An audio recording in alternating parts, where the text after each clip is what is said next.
Hey there, so this video is not as good quality as usual because my iPad camera is really sucky and I look like a bum because I feel like a bum and I don't feel like changing or whatever, and yeah, so sorry.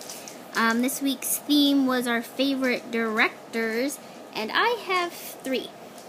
So when I was younger, my all-time favorite director was Gary Marshall because I really liked his movies, and I always thought that if I could be in a movie, I would want to be in his because they always look so fun, and he uses lots of people that I really like. And so the movies that I watched first of his was first one ever was Runaway Bride, and I love that movie. And then he did the Princess Diaries movies, both of them, and he did Raising Helen. And so he has a really good spectrum of like really cheesy and corny, but also really sweet and fun and loving, and he can do the less corny if he wants to, but he's not afraid to do the corny stuff.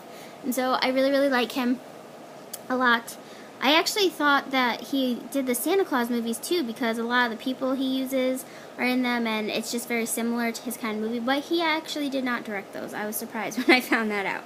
And then he also did some movies that I've wanted to see, but I didn't know he directed when I decided I wanted to see them, because he did Pretty Woman, and he did Valentine's Day, and he did New Year's Eve. Sorry, can't talk tonight.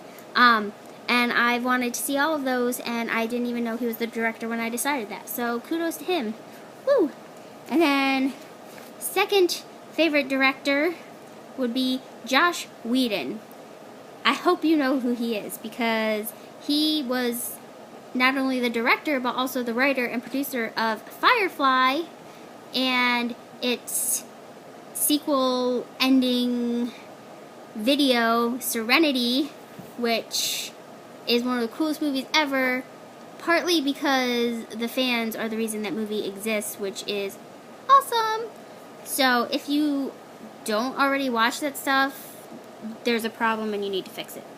And then my third favorite director is J.J. Abrams, who directed the Star Trek movies, and he's also directed a Mission Impossible movie, and he will be directing the Disney's Star Wars movie that are coming out, which is a wonderful thing because his Star Trek movies were epically awesome, and he is a much larger Star Wars fan than he is Star Trek fan, which means you know that Disney will have to do it right because he's directing the movie.